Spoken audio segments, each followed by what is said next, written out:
There is new intelligence that's likely to rekindle the unsettled debate over the origins of COVID. The U.S. Department of Energy has concluded that it most likely came from a lab leak and not from an infected animal. But two CNN sources point out the department only backs this new assessment with, quote, low confidence. The Wall Street Journal was first to report on this, and reporter Michael Gordon was part of the newspaper's team that broke the story. Michael, thanks so much for being with us. What is this new assessment based on? Does it add more clarity or just muddy the waters even more, do you think?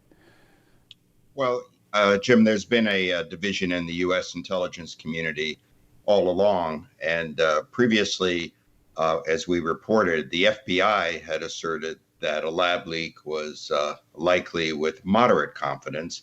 And several other agencies were on the other side, saying with low confidence, it might have emerged naturally, meaning it leapt from an animal to a human being.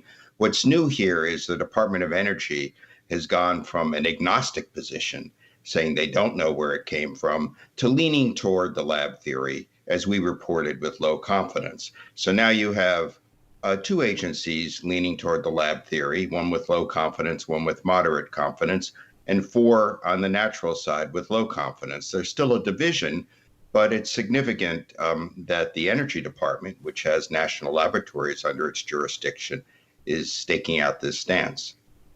Well, let me ask you this. I want to play a clip from White House National Security Advisor Jake Sullivan referencing your reporting on CNN earlier this morning. Let's listen to what he had to say. One of the things in that Wall Street Journal report, which I can't confirm or deny, but I will say the reference to the Department of Energy, President Biden specifically requested that the national labs, which are part of the Department of Energy, be brought into this assessment because he wants to put every tool at use to be able to figure out what happened here. Michael, I guess one of the problems here is that China has not exactly been very cooperative in helping the U.S. or the rest of the world, for that matter, get to the bottom of this. Without that kind of cooperation, will we ever know with any kind of certainty where the virus came from? Well, I certainly think there's the potential to learn more, and that's the view of certainly scientists like Dr. Relman at Stanford who have looked into that they haven't exhausted all the means of learning about it. But one thing, Jim, that I think is important is the American public really hasn't been told enough about this. I mean, the administration has done an intensive intelligence community review, a 90-day effort. And what happened was they updated it recently in a several-page long classified report whose very existence was not known until we wrote about it in the Wall Street Journal. And the two parties that are analyzing this as a potential lab leak, the FBI and the Department of Energy, they've not testified to the Congress. No one's heard directly from the FBI or Lawrence Livermore Laboratory, which did an assessment on this, why they come to this conclusion. And I understand there's an imperative to protect classified information, but it would seem possible to describe the logic of this in somewhat greater detail. What we have now is a 17-page unclassified report from October 2021, and not much direct exchange with the different parts of the intelligence community, which are taking these different views. I mean, on all sides. I mean, I would think that the American public could learn a lot from hearing directly from these organizations. Yeah, and I mean, I remember covering this when this lab leak theory first developed during the Trump administration. I spoke with a senior administration official who said, no, we have to consider this as a possibility. And I remember Dr. Anthony Fauci, who was really the leading scientist during the Trump and some of the Biden years on COVID, saying, no, he really thought it was a virus that came from a jump from animal to human. And we just are seemingly stuck in this debate ever since. Do you think that this is going to change the debate? Where do you see it headed? Well, first of all, Dr. Fauci now says, and I heard him recently, that he's open to both views, although he certainly tends toward the natural view. But what's happened, Jim, is that initially the theory was, well, it leapt from an animal host to a human being. And why was that? Because that's how it had happened before. But now we're 3 years into this. They've never found an animal, not one. And there's been renewed attention on the kind of research activity that was going on in Wuhan and the safety conditions under which that activity was being carried out, which is not high. And so the absence of an animal host, no one has ever been found, and study of Chinese academic papers and more knowledge about the kind of coronavirus research they were doing there, with an eye toward finding out a vaccine, presumably, has focused renewed attention on the lab. So what we have now is circumstantial evidence, but circumstantial evidence that is tending to lean more in favor of the lab theory. What we don't have is anything like conclusive evidence of one or the other. And I don't think the jury's out on this. I think certainly the Congress is going to be digging into this some more. But I think there's more light that can be brought to bear on this, and possibly more information that the government has in terms of its analysis that can be declassified and made available to the American public. There have been more than a million Americans have died because of this. And we have a 17-page declassified report from October 2021.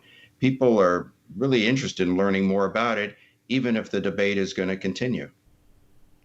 You're absolutely right about that. The American public has a right to know. We need to get to the bottom of it. And your reporting has gotten us in that direction. Michael Gordon with the Wall Street Journal. Thanks as always. We appreciate it. All right. Thank you. All right. And with me now to talk about this further is former U.S. Ambassador to China, Gary Locke. Ambassador, thanks again for coming on. We appreciate it. What is your reaction to this latest report about the Energy Department now assessing, yes, with low confidence, they call it low confidence, that COVID-19 most likely came from a lab leak in China? Obviously, the debate isn't settled, as we were just talking about with Michael Gordon, but this is interesting. What do you think? Well, thanks for having me on, Jim. It is very interesting, and as he indicated, we need to find out exactly how the coronavirus, the COVID virus, hit the world and caused millions of deaths, not just in America, but all around the world. Our scientists really need to know, because quite frankly, if it came from an animal, we need to be prepared, and we need to beef up our public health response to the next pandemic. So it is important for our scientists to get to the bottom of this. And if the U.S. ends up determining that this was a lab leak in China and the Chinese government essentially covered it up, and of course, as we were just discussing, we're not at that place yet, but who knows, the investigation may go in that direction. What should the consequences be for China, and how do you apply those consequences when right now, as you know from your background as an ambassador to China, things are not good in terms of the relationship between the U.S. and China right now? Well, it's really important that the international health organizations, which includes the United States, work with China and all other countries to set up protocols on communication, alerts anytime an accident might occur, or even if it really did come from an animal, making sure that all that information is transmitted to health organizations all across the world as soon as possible, so that political leaders, scientific leaders, medical leaders, health officials in each of the different countries can make a informed decision on how they're going to proceed. The part of the problem that we had with COVID, whether it came from a lab or came from animals, is that the Chinese were very, very slow in alerting the world to it. It only came out from bits and pieces from scientists and doctors within China, and by then it was too late. And so we really need to beef up our communication systems, our surveillance systems, so that all countries can act immediately. And of course, we need to make sure that however this happened, we're prepared for the next pandemic, whether it comes from another country, whether it comes from animals or what have you. How are we going to respond? Do we have vaccines available? Do we have protective gear available? Are our hospital systems up to, have the capability to respond to a huge pandemic? Yeah, you're right. I mean, after all of the terrible damage that COVID has done, I mean, one would think that the world is going to be better prepared for the next pandemic. I hope you're absolutely right about that. Let me shift to China's potential involvement in Ukraine. This is also a worrying development this morning. The director of the CIA said he is confident that China is considering sending lethal aid to Russia. Let's listen to a bit of that, and I'll have you comment. Well, we're confident that the Chinese leadership is considering the provision of lethal equipment. We also don't see that a final decision has been made yet, and we don't see evidence of actual shipments of lethal equipment. And that's why I think Secretary Blinken and the President have thought it important to make very clear what the consequences of that would be. Ambassador, what is China up to here? Are they playing games? Is this something we should take serious? What do you think?